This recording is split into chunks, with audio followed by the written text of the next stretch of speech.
What's up, everybody? What's going on? It's me. I'm back. So, I'm finally home. Had an amazing tour with the mighty El Nino. Um, I think you guys have been following all the live feeds. I think everyone's been seeing nothing but love and excitement for my return to El Nino, to the new version of the band. We're all excited. New record coming out, new video. These are exciting times, man. The tour was awesome. It was incredible to do the full U.S. tour and get out there and rock out with you guys, hang out with everybody. Like I said, nothing but love, man, and positive vibes and good times, man. So we're getting ready for the next one. Hopefully that'll be by the summer. They'll announce the dates. I know we got a couple fly-in dates here and there, so I'm excited for that, man. Got some big festivals coming up, big festivals. So you guys be ready because it's going down again. Anyway, I'm home now, working on stuff. Got to get this new solo record done and get on here a lot more often, guys. I plan on getting up here on YouTube almost every day. Yo, what's up, Edwardian? What's up? What's up? What's going on? You guys all good? Let's get this thing started.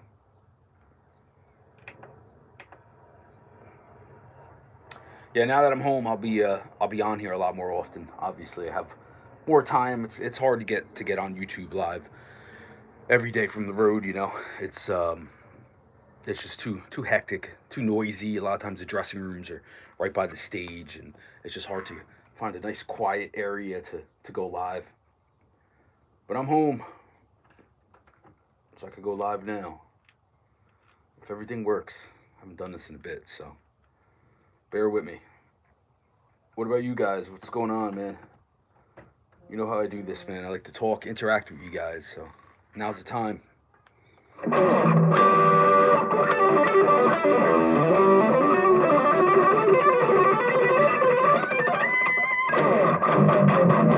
It's gonna be back with my beautiful SG. So yeah, I got a show this weekend up in Connecticut. Is exactly, you can look. I know I put up the flyer the other day on Facebook and Instagram, so you guys can check it out, man. So yeah, all right, let's do some jamming. Let's see if I can get this working. Like I said, I haven't done this in a while.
So yeah, man, we use that drop tuner pedal a lot because with El Nino we've been tuning down the G for the newer stuff on the new record, um, and it just makes it easier. You know, I really don't like tuning the guitar any lower than standard E for intonation reasons, and that pedal's been great. You know, honestly, if that pedal was around 10 years ago, 12 years ago, I don't think I would have started playing the 7 string.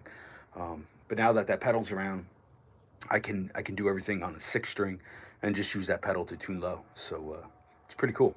Check it out if you haven't. Digitech drop tuner pedal. It's pretty awesome pedal.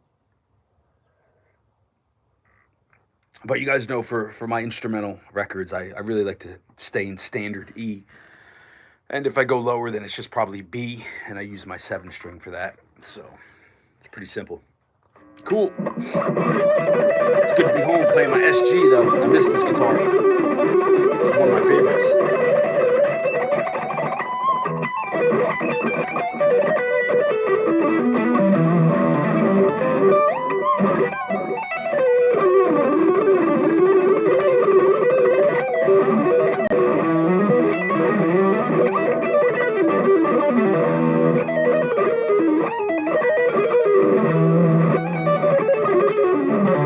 What about you guys, man? What have you guys been jamming on? Anything new? New pedals, new gear? Yeah. Oh, I love Red Beach, man. Red Beach is, I love all the '80s shredders. That's really where I'm coming from when it comes to solos and shred guitar playing. It's all the '80s guys: George Lynch, Warren DeMartini, Red Beach, Vito Bratta, uh, Jakey Lee, obviously Yngwie Malmsteen. You know, all the guys from the '80s were the players that I really grew up listening to, and I still listen to, and that's the vibe I'm going for. You know, those guys all had great improv. And that's really what I'm into is that style of shredding, the more '80s style of doing the shred thing. Than nowadays, a lot of the guys I just think are more, I don't know, their solos are very planned out. It's very more computer like. I know a lot of people use Pro Tools for the editing and creating leads in that fashion. I like the old school way of just improving a lot of stuff, and trying to get in there and knock out your solos in one take. I've always really been into that, trying to get all my leads in one take. What's cool about the my new project, Revenge Beast, is all the solos were done in one take. The rhythms were all done in one take. It was a very natural recording process because I did it from home, and I didn't even have the ability to do any punching whatsoever. So when this Revenge Beast record drops, just keep in mind, everything was done in one take, which is pretty cool because I don't do that, too often. So and I know most people nowadays don't either. So it's pretty cool. I would love to do something with John Five, man. He's an incredible player, man. I know we were talking about doing. Sorry, I got to clean my guitar. It's a mess. I haven't touched this guitar in about a month. But yeah, I was talking about some people that knew John Five that maybe I'd be able to get on tour with him for May because I know he's doing a U.S. tour.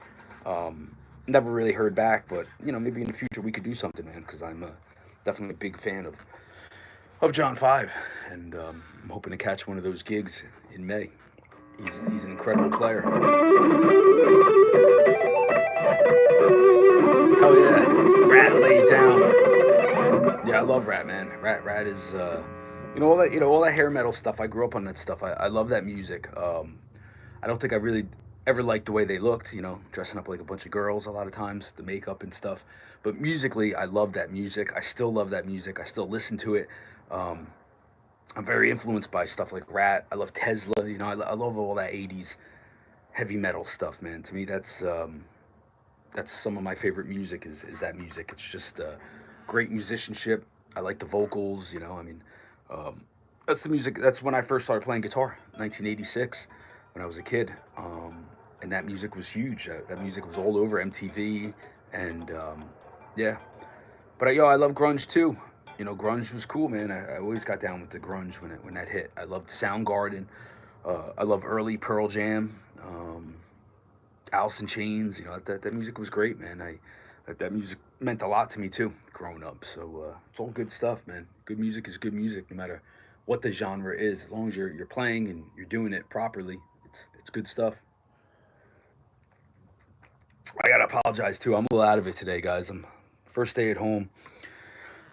We went hard on this El Nino tour, man. We had a lot to prove, man, and we came out swinging, you know. So I definitely beat myself up that whole tour, man. I'm pretty exhausted, man, from all the jumping around. I haven't done that in a long time, but I think I did it like I used to do it back in the day. So felt good to be back up there, giving 100%. And we're gonna do it again. I know we got that Blue Ridge something festival coming up. That's a big one, and I know we're about to announce a bunch of other festivals. You know, with El Nino, I think we're trying to just get on big festivals. You know, the guys aren't looking to be on the road all year long straight. You know, we're not looking to do that. We're looking to play specific tours and specific festivals, things that make sense for the band. You know, to continue on to the next level. I don't know. We'd love to go to Malaysia, man. We'll see what's up, Ahmad. I was there a long time ago. I'd love to come. If I don't go with El Nino, help me get there solo. I'd love to go there and do a solo show. That'd be fun.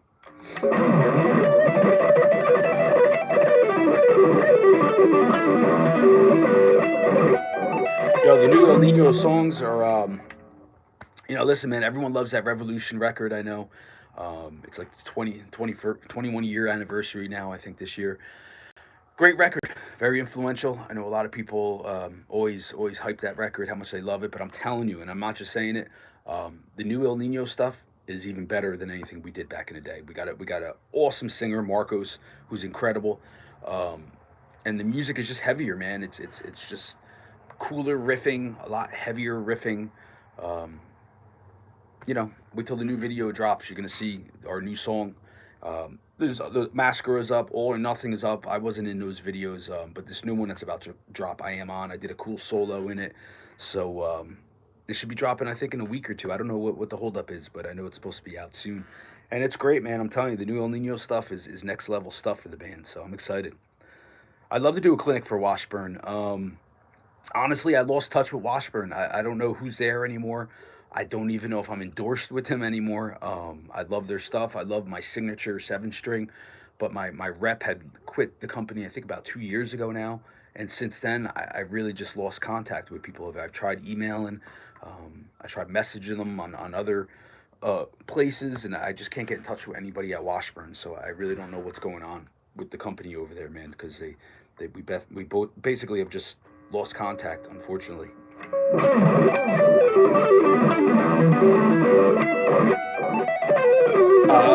Am I a free agent? Well, I don't know. You know, I'd have to speak to someone at Washburn. I love their stuff. I would love to continue playing Washburn. I still do play my seven string, obviously, um, but I'd like to talk to someone. You know, like I said, I have not talked to anybody there in about a year. So in the meantime, I'm playing what I want to play, which is a Gibson SG right now. So it is what it is until we talk.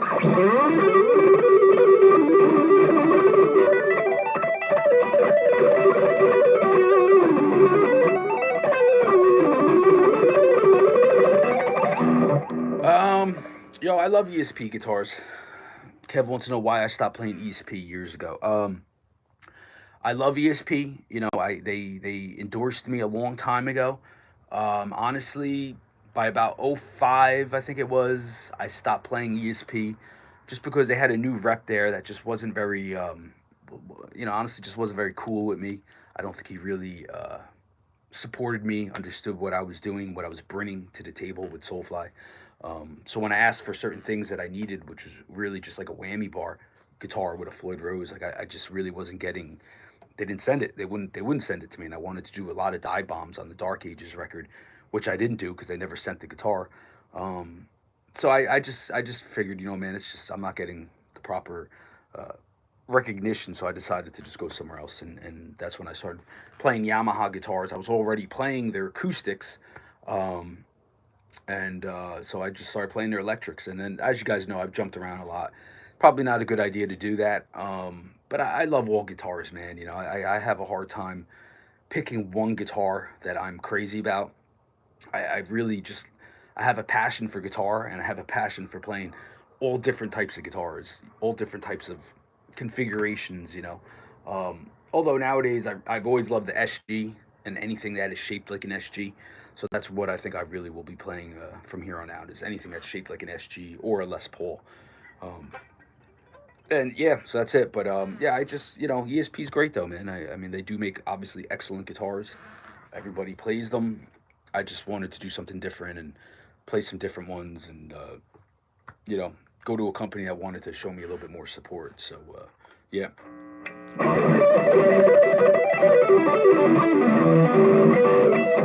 The first electric guitar for the El Nino stuff, it's actually, let me grab it over there. It's right here. I'll plug it in. It's probably out of tune. I haven't played it in a couple months. But it would be my beautiful Gibson Les Paul. This was the guitar that I did a lot of the El Nino Revolution record on. Although that record also, I started playing ESP. That's when we got the endorsement. And so ESP, it was like it was a cheap LTD they sent when we first got endorsed. So I did some of the rhythm tracks with this beautiful old Gibson Les Paul. It's a 1990 Les Paul that I got when I was a kid. Beautiful Les Paul, plays incredible. Um, this is what I used the Revolution. Most of Revolution was recorded on this beautiful guitar. And then the other half of that record was done on a LTD Horizon, I think it was. It was like a real cheap one. But we had an EMG pickup in it, and we just wanted to start using ESP because they were starting to hook us up. What are my thoughts on tellies? They're cool. I like Telecasters, man. You know, if you put a good pickup in it, you can get some really good metal tones. If you leave in the stock pickups, you could get some really cool, you know, bluesy type of obviously country. A lot of people in the country world use tellies, but yeah, I like Telecasters, man. I think they're nice guitars. I definitely would play one if I had one. But yeah, this is the guitar that I used on that Revolution record. Beautiful Gibson Les Paul. There's videos actually, if you go online on YouTube and put in El Nino, not El Nino, because we used to be called El Nino until we had to change the name. But in '97, with our old singer Jorge Rosado from Marauder, I was playing this guitar, this Gibson Les Paul. In those videos, it's us live at the old Coney Island High in New York City. And yeah, what do I think of H-string guitars? For me, I have no reason really to play an H-string, honestly. But if you're into the gent thing and you like animals as leaders who are incredible, and you're an incredible player like Tosin Abasi is, then H-string is definitely your thing. Um, I'm not that good, you know. That dude is incredible, and that whole sound he's created is amazing. And you need an H-string for that, definitely. I definitely see why he plays an H-string. But for me, I'm cool with a 7-string or a 6-string. I'm not really into the gent thing, you know. More into the old school thrash and everything that I can play on a 6 or 7-string. So SRV, man, I love Stevie Ray Vaughan, man. I love him, big fan, you know. That's the thing. I love the blues, you know. I like older type of music. Love Hendrix. Love '80s rock. Korn. What do I think about Korn? I think Korn is great, man. You know, I think Korn. Um, you know, when it first came out, I wasn't really a big fan of the whole new metal thing because I've always been more into classic metal, thrash metal, death metal. But Korn created a whole new sound. Obviously, they created something completely new. Um, they influenced a lot of bands. You know, I always say that Sepultura Roots record is really just a completely influenced by Korn. I think some people don't realize that. I think some people forget that. You know, Sepultura had their own kind of thrash sound going on, and when Korn came out, you know, all of a sudden they jumped on that bandwagon. And some people love that, you know. But the point is that Korn was very influential, man. Obviously, on a lot of people, a lot of bands, not just Sepultura. They obviously invented a sound and definitely influenced a whole bunch of people. So they're great and they're cool guys, man. I toured with them, and after touring with them back in 2014 in Russia, um, I really appreciated Korn a lot, seeing what they do every single night, and and how nice they are to everybody, their fans, and they were very cool. It was one of the best tours I ever did, was opening up for Korn. So great band, absolutely. Deftones. What do I think about Deftones? Deftones are great. Personally, I really like their first record. That was the record that I personally think is their best record. I like the riffs. It was very Bad Brains, and I love the Bad Brains. Um, so yeah, I really like that first record, and they did great stuff as the years went by too. But I still think that the first Deftones record is their best one for me, in my opinion. What about Kiko Loureiro? Yo, Kiko is incredible. Kiko is, he's one of the top guitar players out there, which is why he's in Megadeth. You know, you got to be one of the top guys to play for Megadeth. And Kiko's great. I love his solo stuff. I've been a big fan of Kiko's for a very long time. And, he does exactly what I love, about the guitar and instrumental guitar playing. He's just a top notch guitar player, songwriter, everything, man. He's just excellent, excellent player. So Chuck Scoldner, Johnny Foreigner wants to know what I think about Chuck Scoldner. Yo, Chuck Scoldner is awesome, man. He's obviously a very big influence on me. I love death. He was one of the first guys in death metal to really incorporate, melody and technical riffing and playing and making it much more musical. So, of course, death is a major influence on me, big influence. One of my favorites. I listen to death probably every day. Uh, yeah, Stephen Carpenter playing an eight string. Um, it's pretty cool that he does that. I know they experiment a lot with down tuning, and I'm sure he needed to play an eight string. So I think it's great. I like what the Deftones do. So what was that? Gus G. Gus G's he's another one of those guys, man. Top shredder, top guitar player in the world, man. I think he was incredible in Ozzy. I like what he does in Firewind. I love his solo records. I think the best stuff he does is his solo stuff, man. It's great songwriting, great shredding, great riffing. So yeah, no, I think Gus G's one of those top guys, man. I mean, you have to be. Again, he played for Ozzy, so you gotta be a top player.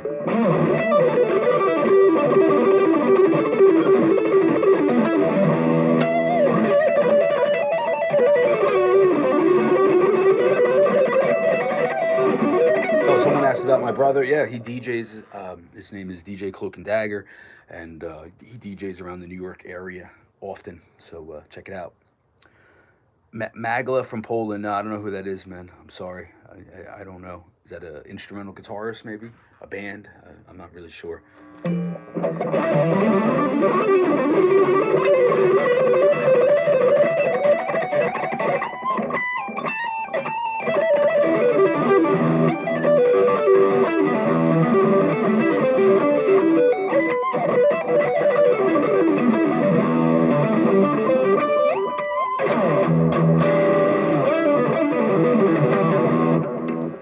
Black metal band from Poland. I'll check it out. Honestly, I'm not really into black metal.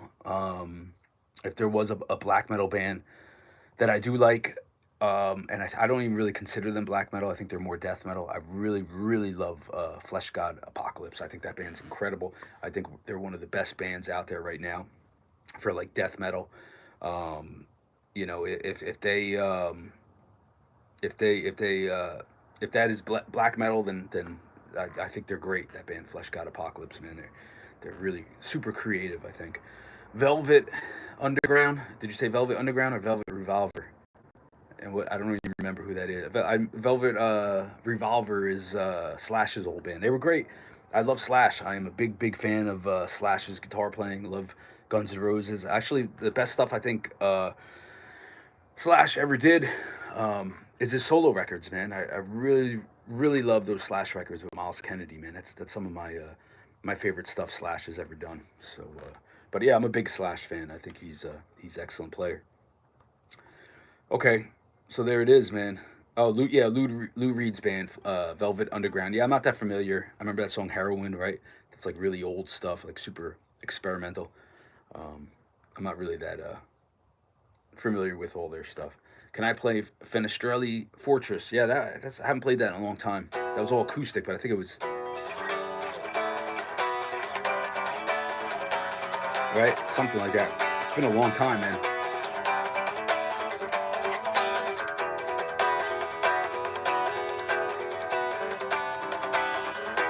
I think that's it, right? something like that. It was awesome. I think they're called 9 chords. I always forget the name of them, something like that. See, that's a big Chuck Schuldiner influence. He loved those chords too, man. Um, he's got that one acoustic jam on Sounds of Perseverance, which is very my song is very similar to that. Those are great chords, man. I use them everywhere, man. They're just make everything more melodic. So that's what I'm into. Yeah.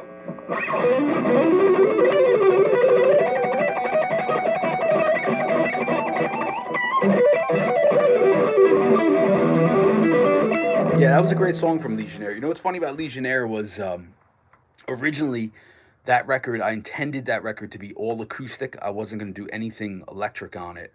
Um, and then towards the end of it, I was like, you know, man, I think I'm going to do some heavy stuff. And then I recorded, well, I had some heavy stuff recorded for another project with vocals. Um, and then I added a couple more songs, and I added the songs that were going to have vocals on them. I took off the vocals and made them instrumental. And that was songs like Wrath of Crom, Legionnaire. Those originally had vocals. A friend of mine was singing on them. Um, and then I decided, you know what, it's probably better if I just keep it instrumental and put some more heavy songs. But Legionnaire is a great record, man. You know, I released that one on my own. Um, it's got some of my best stuff on, man. A lot of really cool riffs, some cool ideas. It was very fusiony. I was very much into like Greg Howe, you know, as I still am to this day. And that's kind of the vibe I was going for, you know, just like a heavy kind of jazz fusion type of vibe. So that's why there's a lot of acoustic stuff on that record.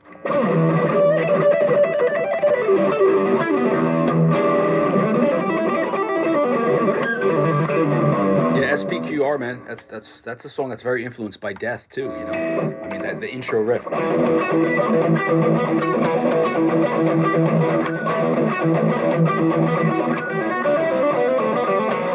Very Death, in my opinion. You know, love Death. You know, that's one of those bands. Again, I'm very influenced by. So. You know, I was always a big fan of '90s death metal, early '90s death, and that's what we're doing with my project Revenge Beast. It's very much influenced by that style. So cool. Yeah, I'll see you in Manchester, Fred. That's gonna be a great show. What's the name of that club again? I forgot to announce it here, man. But yeah, we'll see you this weekend, man. Looking forward to it. Early in Flames. I'm not that familiar. I like In Flames. They're pretty cool, but I'm not really that familiar with a lot of the European death metal bands. Honestly, man, I was always more of a American death metal fan. All the stuff that was going on, you know, Suffocation, all the bands down in Florida. That's kind of what I was really into when I was coming up. So, but yeah, In Flames is great though, man. They are a great band, obviously. So, Frontline solo, yeah, that's one of my favorite solos. One of my favorite songs. That's got that death metal vibe all over it that I brought to the band. This riff. That was a riff I wrote.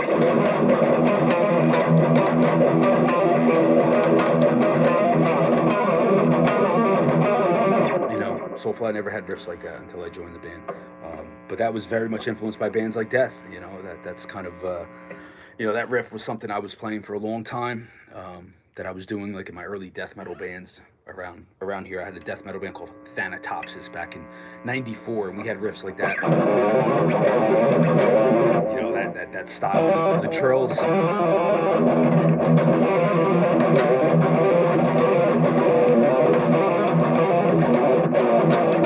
All that type of stuff, man. Very Cannibal Corpse, you know, which I'm a huge Cannibal Corpse fan. So yeah, good stuff.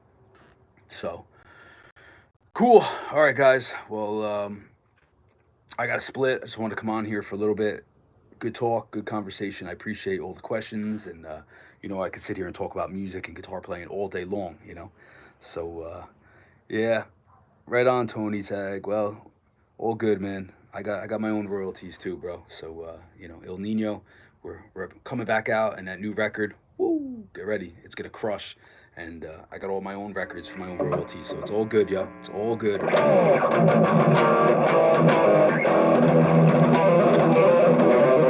And I can play these songs properly live, so that's what really matters, man.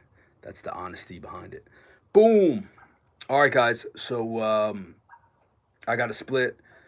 And good stuff coming up. Like I said, got that show this weekend up in Manchester, and it's gonna be a good time up there doing my solo gig, and then next El Nino gig is coming up, and big festival down in Florida, I think it is.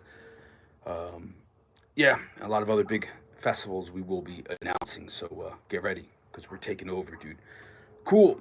All right, man. You guys all have a great day, man. I'll probably be back on again either, if not later tonight, then hopefully tomorrow. I'll try to get on here almost every single day to talk guitar and other things, man. And good.